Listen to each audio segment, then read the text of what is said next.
ఉభయ తెలుగు రాష్ట్రాలతో పాటు కర్ణాటకలో తీవ్ర సంచలనం సృష్టించిన అనంతపురం జిల్లా ఓబులాపురం అక్రమ్ మైనింగ్ ఓఎంసీ కేసులో హైదరాబాద్లోని సిబిఐ ప్రత్యేక న్యాయస్థానం కీలక తీర్పు వెలువరించింది. సుమారు 17 ఏళ్ల సుదీర్ఘ విచారణ అనంతరం ఈ కేసులో ప్రధాన నిందితుడిగా ఉన్న గాలి జనార్దన్ రెడ్డితో పాటు మరో ముగ్గురిని దోషులుగా నిర్ధారిస్తూ వారికి 7 ఏళ్ల చొప్పున జైలు శిక్ష విధించింది. దీంతో వారిని హైదరాబాద్లోని చంచల్గూడ జైలుకు తరలించారు.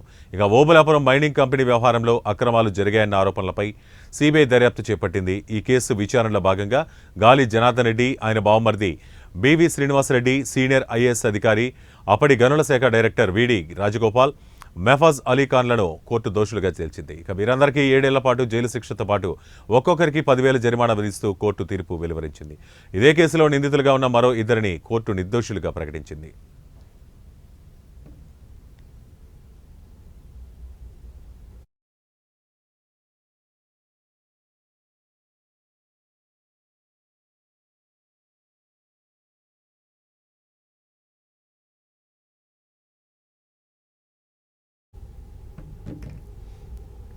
ఇక ఓబులాపురం మైనింగ్ కంపెనీ ఓఎంసీకి కూడా న్యాయస్థానం 2 లక్షల జరిమానా విధించింది. తీర్పు వెలువడిన అనంతరం దోషులుగా తేలిత నలుగురికి కోర్టు ప్రాంగణంలోని వైద్యులు వైద్య పరీక్షలు నిర్వహించారు. అనంతరం వారిని కట్టుదిట్టమైన భద్రత నడుమ హైదరాబాద్లోని చంచల్గూడ కేంద్ర కారాగారానికి తరలించారు.